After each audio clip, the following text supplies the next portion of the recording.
브리핑 시작하겠습니다. 더 빠르게, 더 강하게, 더 선명하게 행동하겠습니다.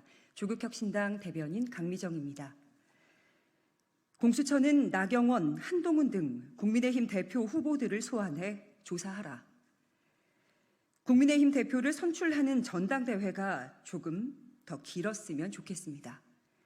한동훈, 원희룡, 나경원 후보가 서로를 공격하는 와중에 검찰 독재 정권의 민낯을 폭로하고 있습니다. 윤석열 대통령 배우자 김건희 씨의 댓글팀 운영, 한동훈 후보의 법무부 장관 시절 여론조성팀 운영 등은 조만간 특검의 수사 대상이 될 겁니다. 여기에 오늘 또 하나가 추가됐습니다. 국회 선진화법 위반 혐의로 기소된 나경원 후보가 공소 취소를 청탁했다는 사실이 청탁을 받았던 한동훈 후보에 의해 폭로됐습니다. 충격적입니다. 한동훈 후보의 폭로는 오늘 오전 CBS 라디오 김현정의 뉴스쇼에 나왔습니다. 한 후보는 나 의원님께서 저에게 본인의 패스트트랙 사건 공소 취소해달라고 부탁하신 적 있죠? 라고 말했습니다. 나 후보가 한 후보의 법무부 장관 시절에 무능력을 공격하자 한 후보가 반박하는 와중에 나 후보의 범법 사실을 폭로해버린 겁니다. 나 후보의 답변이 가관입니다. 나 후보는 저의 유무죄에 관한 것이 아니라 우리 헌법과 법치를 바로 세우느냐 아니냐의 문제라고 답합니다. 그게 재헌절에 할 소리입니까? 자신의 유무죄를 다투는 공소를 취하해달라는 청탁을 하면서 그게 법을 바로 세우는 정의라고 주장하는 꼴입니다. 과대망상이죠. 한 후보가 언급한 패스트트랙 사건이란 2019년 야당들이 선거법과 공수처법 등을 패스트트랙 안건으로 상정하려 하자 국민의힘의 전신인 자유한국당 의원들이 물리적으로 저지한 사건을 말합니다. 당시 자유한국당 원내대표였던 나경원 후보는 건설 현장에서 쓰는 이른바 빠루, 노루발 장돌이 혹은 쇠 지렛대를 말하는 도구죠. 빠루를 들고 앞장서서 빠루 여신이라고 불린 적이 있습니다. 나 후보 등은 국회의원 간의 몸싸움, 물리적 충돌을 막기 위한 국회 선진화법 위반 혐의로 기소됐습니다. 그런데 2024년 현재까지 1심 판결도 나지 않았죠. 한때 판사였던 나 후보가 한 전 법무부 장관에게 공소취하 청탁을 했던 것처럼 재판부에 재판 연기를 청탁했을지도 조사해봐야 합니다. 조국혁신당이 권합니다. 고위공직자범죄수사처는 오는 7월 23일 국민의힘 전당대회장으로 미니버스를 보내 전당대회를 마치고 나오는 국민의힘 대표 후보자들을 바로 소환해 조사하길 바랍니다. 대표 당락과 관계없이 나 후보가 수사권과 기소권을 독점하고 있는 검찰에 위법한 청탁을 했는지 조사해야 합니다.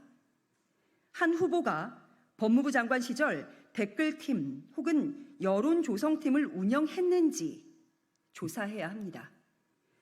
공수처는 집권 여당 주요 인사들의 청탁과 압력에 흔들림 없이 법과 원칙에 따라 엄정하게 조사하시길 바랍니다. 이어서 브리핑하겠습니다. 특검을 통해 이종호의 이권 카르텔과 국정 난맥상의 실체를 밝혀야 합니다.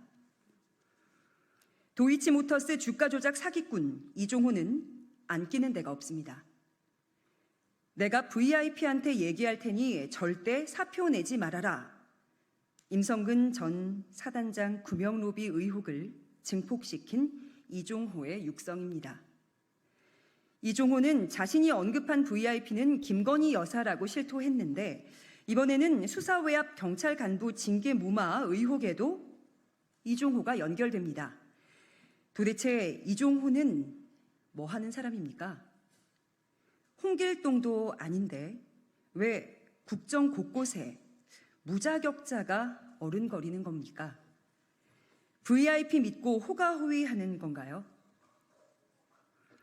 어제 MBC 보도에 따르면 다국적 마약 조직의 필로폰 밀수 사건에 연루된 세관 직원들을 수사하던 중이던 영등포 경찰서 수사팀에 전혀 지휘 라인과 무관한 서울경찰청 소속 경무관이 전화를 걸어왔다는 겁니다.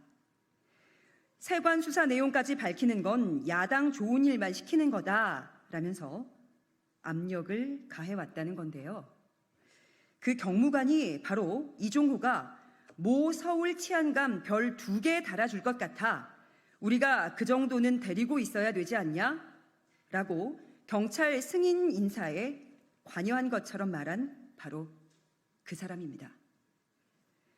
관련 의혹을 접한 경찰청장도 경로해서 조 경무관에 대한 감찰을 지시했고 수사 외압 사실이 확인돼 징계 청구됐지만 정작 중앙징계위원회는 불문 처리, 즉 징계를 하지 않았습니다. 부적절한 통화를 한 것은 맞지만 책임을 물을 정도는 아니라는 겁니다. 이게 말이 됩니까? 법원은 모 대기업 회장이 경호원을 대동해 보복 폭행한 사건에 대해 내사 중단 및 이첩 지시한 경찰 고위 간부 등에 대하여 직권남용 권리행사 방해죄가 성립한다고 판단한 바 있습니다. 감찰에서 수사로 전환해야 마땅한 사건인데도 정부는 징계조차 필요 없다고 합니다. 이종호의 언급처럼 승진 심사를 앞두고 징계가 내려지면 승진 작업이 용이하지 않자 불문 처리한 것입니까? 이종호가 임성근 전 사단장에게 해줬다는 것처럼 조모 경무관에 대해서도 구명 로비한 건가요? 이종호가 무슨 공무원 민사 해결사입니까? 누가 이종호에게 그런 완장을 채워준 겁니까? 한편 최혜병 순직 사건 관련 수사외압 의혹을 수사 중인 고위공직범죄수사처도 한심합니다. 사건 배당권을 행사한 공수처 부장검사와 공익신고자를 조사한 담당 검사가 이종호의 변호인으로 활동한 것이 드러났습니다. 설마 거액의 수임료를 안겨준 의뢰인을 깜빡했다거나 동명이인으로 착각하고 업무를 수행한 것은 아니겠죠? 모른 척하고 이종호의 변호인 이종호에 대한 공익신고자를 조사한 격 아니겠습니까? 왜 공수처가 차고 넘치는 단서를 쥐고도 이종호에 대한 압수수색 한번 못하고 주저하는지 알 수도 있을 것 같습니다. 공수처는 소속 검사들이 공직자의 이해충돌 방지법을 위배했는지 여부에 대해 신속하게 감찰을 실시하십시오. 결국 특검만이 답입니다. 조국혁신당은 최혜병 특검법 재의결을 위해 당력을 집중할 것입니다. 조국혁신당은 무자격자에게 의한 국정농단 의혹에 있어 비선 실세의 등극을 앞두고 있는 주가 조작 사기꾼 이종호의 이권 카르텔과 그로 인한 국정 난맥상의 실체를 국민 앞에 낱낱이 밝히겠습니다. 여기까지 하겠습니다. 고맙습니다.